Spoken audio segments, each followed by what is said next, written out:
ಹಳ್ಳಿಗಳಲ್ಲೆಲ್ಲ ಅಲ್ಲಿಗೆ ಬರೋರು ಸ್ಕೂಲ್ ಎಲ್ಲ ನಡ್ಕೊಂಡೇ ಬರೋದು. ಯಾಗೇನು ಬಸ್ ವ್ಯವಸ್ಥೆ ಏನಕ್ಕೆ ಹೋಗ್ಬೋದು. ಬೆಳಿಗ್ಗೆ 9 ಗಂಟೆಗೆ ಕರೆಕ್ಟಾಗಿ ಸ್ಕೂಲ್ ತುಂಬ ಚೆನ್ನಾಗಿದೆ ಹೈಸ್ಕೂಲು. ಬೆಳಿಗ್ಗೆ 9 ಗಂಟೆಗೆ ಹೈಸ್ಕೂಲ್ ಶುರುವಾದರೆ ಸಂಜೆ 5 ಗಂಟೆವರೆಗೂ 5 ಗಂಟೆಗೆ ಮನೆ ಸ್ಕೂಲ್ ಬಿಟ್ಟರೆ ಮನೆಗೆ ಹೋಗೋದು 7 ಗಂಟೆ ಆಗೋದು. ಅದು ಮಳೆ ಇದಿತ್ತು ಮದೆಹಳ್ಳ ಅಂತೇಳಿ ಆ ಬೀರ್ನಳ್ಳಿಗೂ ಕೇರಳಕ್ಕೂ ಮಧ್ಯದಲ್ಲಿ ಈ ಕಡೆಯಿಂದ ಹೋಗೋ ಮಳೆ ಇರಲಿಲ್ಲ, ಆ ಕಡೆ ಬರೋ ಮಳೆ ಹೋಗ್ಬಿಟ್ಟು ನೀರು ಇಲ್ಲಿವರೆಗೆ ಅದನ್ನು ಹಾಯ್ಕೊಂಡು ಹೋದ್ರೆ ಮುಂದಕ್ಕೆ ಹೋದರೆ ಎಂತ ಗೊಬ್ಳಿ ಮುಳ್ಳು ಮಾರೋದು ಕಾಲೆಲ್ಲ ಚುಚ್ಚಿಬಿಡೋದು. ಚಪ್ಪಲಿ ಇಲ್ಲ, ಚಪ್ಪಲಿ ಹಾಕೋ ಬರೋದು ಸಾವುಕಾರ, ಸೈಕಲ್ಲು ಇಲ್ಲ ಆಯಿತಾ. ನಮಗೆ ಇವ್ರಿಗೆ ಟೀಚರ್ಸ್ಗೆಲ್ಲ ಬಿಳಿ ಪ್ಯಾಂಟು ಬಿಳಿ ಶರ್ಟು ಯೂನಿಫಾರ್ಮ್ ಪ್ರತಿಯೊಬ್ಬ ಟೀಚರ್ಸ್ ಹಾಕೋಬೇಕು. ಕೃಷ್ಣಪ್ಪನವರು ಹಾಕೋಬೇಕು. ನಮಗೆ ಬಿಳಿ ಶರ್ಟು ಕಾಕಿ ನಿಕ್ಕರು ಪ್ಯಾಂಟ್ ಇಲ್ಲ ಯೂನಿಫಾರ್ಮ್ ಹಾಕೊಂಡು ಆ ಕಾಲೇಜ್ ಪಕ್ಕದಲ್ಲೇ ನಡೀಬೇಕು. 3 ವರ್ಷ ನೋಡ್ರಿ, 8ನೇ ಕ್ಲಾಸಿಂದ SLC ಈ ಕಡೆಯಿಂದ ಹೋಗೋದು, ಆ ಕಡೆಯಿಂದ ಬರೋದು. ಮನೆ ಬರೋದು ರಾತ್ರಿ 7 ಗಂಟೆ ಆಗೋದು. 9 ಗಂಟೆ ಸ್ಕೂಲ್ ಮಾಡಿದ್ರೆ ಪುನಃ ನಾವು ಮನೆಗೆ 7 ಗಂಟೆ ಬರಬೇಕು. ಹೊಟ್ಟೆಗೆ ಸರಿಯಾಗಿ ಊಟ ಇಲ್ಲ, ಮಧ್ಯಾಹ್ನ ಕ್ಯಾಂಟೀನ್ ಇಲ್ಲ. ರಾತ್ರಿ ಎಲ್ಲ ಪಾಪ ನಮ್ಮ ತಾಯಿ ಒಂದು ಆಗ ಸ್ಟೀಲ್ ಇವು ಟಿಫನ್ ಕೆರೆ ಸಿಲ್ವರ್ ಆ ಸಿಲ್ವರ್ ಟಿಫನ್ ಕೆರೆಗೆ ಎಷ್ಟು ಮೊಸರನ್ನ ಎಲ್ಲ ಮಾಡ್ತಾರೆ. ಅದು ಮಧ್ಯಾಹ್ನ ತಿಂತಾರೆ. ಪುನಃ ರಾತ್ರಿ ನಡೆದು ಈ ಕಡೆಯಿಂದ ಆ ಕಡೆಯಿಂದ ಸುಸ್ತಾಗ್ಬೋದು. ಅಂತಹ ಒಬ್ಬೊಬ್ಬರೇ ಮಕ್ಕಳಿದ್ದಾರೆ ನೋಡ್ರಿ ನಮ್ಮೂರಲ್ಲಿ. ಅವರೆಲ್ಲ ಅಯ್ಯೋ ಆಸ್ತಿ ಅದೇ ಅಲ್ಲಿ ಯಾಕೆ ನಡ್ಕೊಂಡೋಕ್ಕೆ ಕಾಲಿಗೆ ಒಳಗೆ ಕಾಲು ಜಾರಿ ಮಳೆಗಾಲದಲ್ಲಿ ನಡೆಯೋಕ್ಕಲ್ಲ. 8ನೇ ಕ್ಲಾಸ್ ಸೇರ್ಕೊಳ್ಳೋರು 8ನೇ ಕ್ಲಾಸ್ ಮುಗಿಯೋಗಳಿಗೆ ಬಿಡೋರು. ನಾವು ಬಂದು ಬಿಡಲಿಲ್ಲ ನೋಡ್ರಿ. ಆಗ ನಾವು ಶ್ರಮ ಪಟ್ಟಿದ್ದಕ್ಕೆ ಮೊದಲ ಭಾಗ ನಾವು ಬಂದು ನನ್ನ ಜೊತೆ ಓದ್ತಿದ್ದವ್ರು ಎಷ್ಟೋ ಜನ ಆಸ್ತಿ ಎಲ್ಲ ಮಾಡ್ಕೊಂಡು 9 ಭಾಗ ಜನ ಸತ್ಯ ಓದಿದ್ದಾರೆ. ಪಡುಬಾದ ಕಷ್ಟ ಎಲ್ಲ ಕೊಟ್ಟರು. ವಿದ್ಯೆ ನಮ್ಮನ್ನು ಹೇಗೆ ಕೈ ಹಿಡಿದು ಆಯಿತಾ. ಹಂಗೆ ಅಂತಹ ಸಂದರ್ಭದಲ್ಲಿ ಹೈಸ್ಕೂಲಿಗೆ ಬರುವಾಗ ನನಗೆ 2 ವರ್ಷ 8ನೇ ಕ್ಲಾಸಲ್ಲಿದ್ದಾಗ ಕೃಷ್ಣಪ್ಪನವರು 9ನೇ ಕ್ಲಾಸ್ ಬಂದಾಗ ಆಗ್ತಾನೆ BA ಮುಗಿಸಿ ಅವರು ಕೃಷ್ಣಪ್ಪನವರು ನಮಗೆ ಕ್ಲಾಸ್ ತಗೊಳ್ಳೋದಕ್ಕೆ ಶುರು ಮಾಡಿ ಅವ್ರನ್ನ BK ಮಾಸ್ಟರ್ ಅಂತೇಳಿ ಕರಿತಾ ಇದ್ದರು. ನಾವು ಕ್ಲಾಸಲ್ಲಿ ನೋಡ್ರಿ ಆಗಲೇ ಅವ್ರ ಮೇಲೆ ಕುವೆಂಪು ಅವರು ಅಗಾಧವಾದ ಪರಿಣಾಮ ಬೀರಿದ್ರು. ಅವರ ಪ್ರಗತಿಪರ ಯೋಜನೆಗಳಿದ್ದಿಲ್ಲ. ಕುವೆಂಪುನ ಪಟ್ಟ ಶಿಷ್ಯರು. ಕುವೆಂಪು ಕಂಡ್ರೆ ಬಾಬಾ ಸಾಹೇಬ್ ಅಂಬೇಡ್ಕರ್ಗೆ ಎಷ್ಟು ಗೌರವ ಕೊಡ್ತೀವಿ ಅಷ್ಟೇ ಗೌರವ ಕೊಡ್ತೀವಿ. ಅಷ್ಟೇ ಅಲ್ಲ, ಕುವೆಂಪು ಅವರ ಭಾವಗೀತೆಗಳನ್ನ ಅವರ ಪದ್ಯಗಳನ್ನ ತುಂಬ ರಸವತ್ತಾಗಿ ಈಗ ನೀವು ಹೇಳ್ತಾ ಇದ್ದಲ್ಲ, ತುಂಬ ಸೊಗಸಾಗಿ ಹಾಡೋರು ಕ್ಲಾಸಲ್ಲಿ. ಅದು ಹುಡುಗರಿಗೆ ಒಂದು ರೀತಿ ಹಿಪ್ನಟೈಸ್ ಮಾಡೋದು. ನನಗೆ ತುಂಬ ಇಷ್ಟಪಡೋರು ಹುಡುಗರು. ಮತ್ತೆ ಆ ಹಾಡುಗಳನ್ನ ಹಾಡುವಾಗ ಅವ್ರು ಕ್ಲಾಸ್ ರೂಮಲ್ಲಿ ಅವ್ರ ಪದ್ಯಗಳಿಟ್ಟಿದ್ದು ಒಂದು 4-5 ಪದ್ಯ ಇತ್ತು. ಫಸ್ಟ್ ಇಯರಲ್ಲಿ ಕುವೆಂಪು ಅವ್ರದ್ದು, ಸೆಕೆಂಡ್ ಇಯರಲ್ಲಿ ಒಂದು 4-5 ಪದ್ಯ ಇತ್ತು. ಅಷ್ಟು ಪದ್ಯಗಳು ಕೂಡ ಬಾಯಲ್ಲಿ ಹೇಳಿ ಹಾಡು ಹೇಳಿ ಅದರ ಅರ್ಥವನ್ನು ವಿವರಣೆ ಮಾಡ್ತಾರೆ. ಅಂತಹ ಪ್ರತಿಭಾಶಾಲಿ.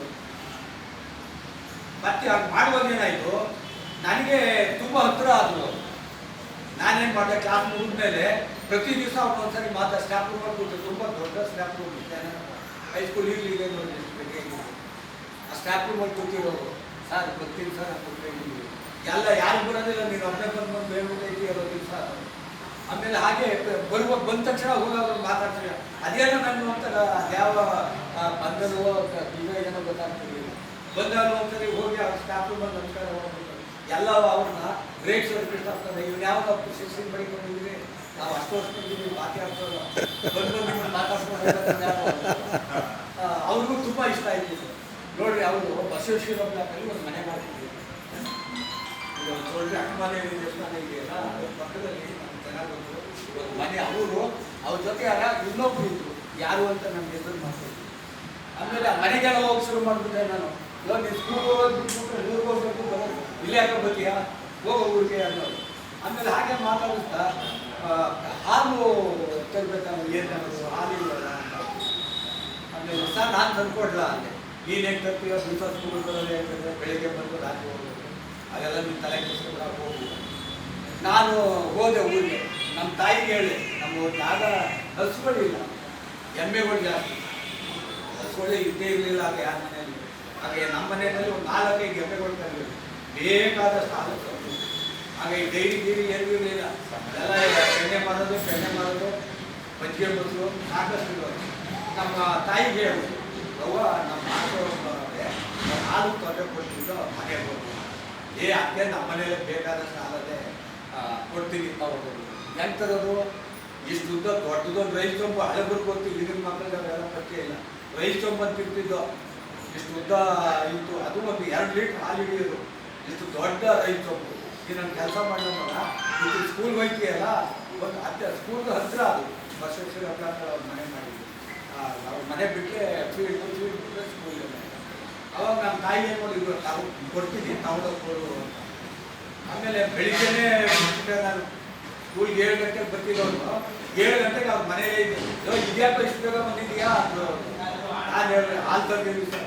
ಯಾರು ನಿನಗೆ ಹಾಲು ತರೋಕ್ಕೆ ಹೇಳಿದ್ರೆ, ಯಾಕೆ ತಂದಿದ್ದೀಯ ಅದು ರೈಸ್ ಅಂತ ಇದೆಲ್ಲ ಮಾಡಿದ್ದು. ಆಮೇಲೆ ಹಾಲು ಬಿಟ್ಟರೆ ಪಾತ್ರೆಗೆ 2 ಲೀಟ್ರ್ ಹಾಲಿದೆ ಅದು.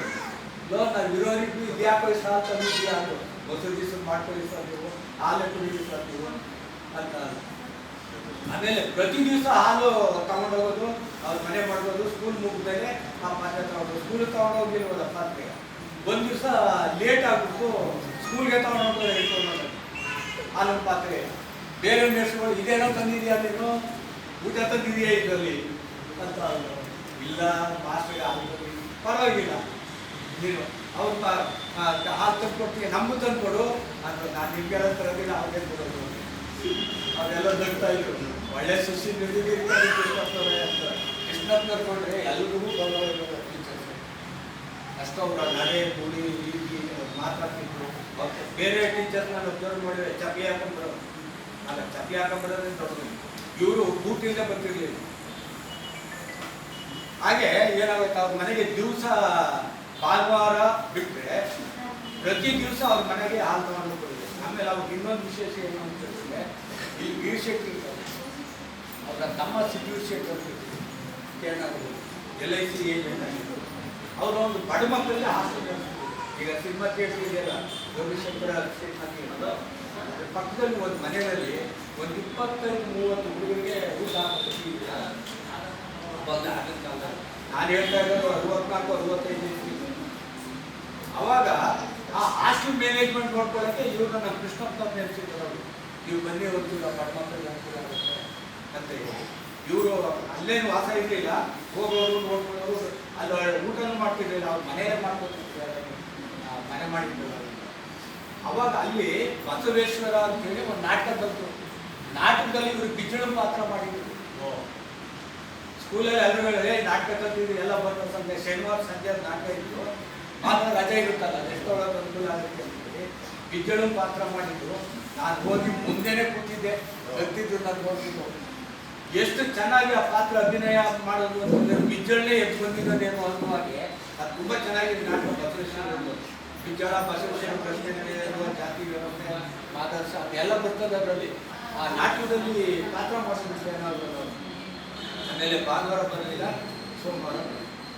ಆಮೇಲೆ ನನಗೊಂದು ಪುಸ್ತಕ, ಅವರು ನಾನು SLC ಮುಗಿದ್ಮೇಲೆ ನಾನು PUC ಮೈಸೂರಿಗೆ ಹೋಗ್ಬೇಕಾಯ್ತು, ಕಾಲೇಜ್ ಇರಲಿಲ್ಲ.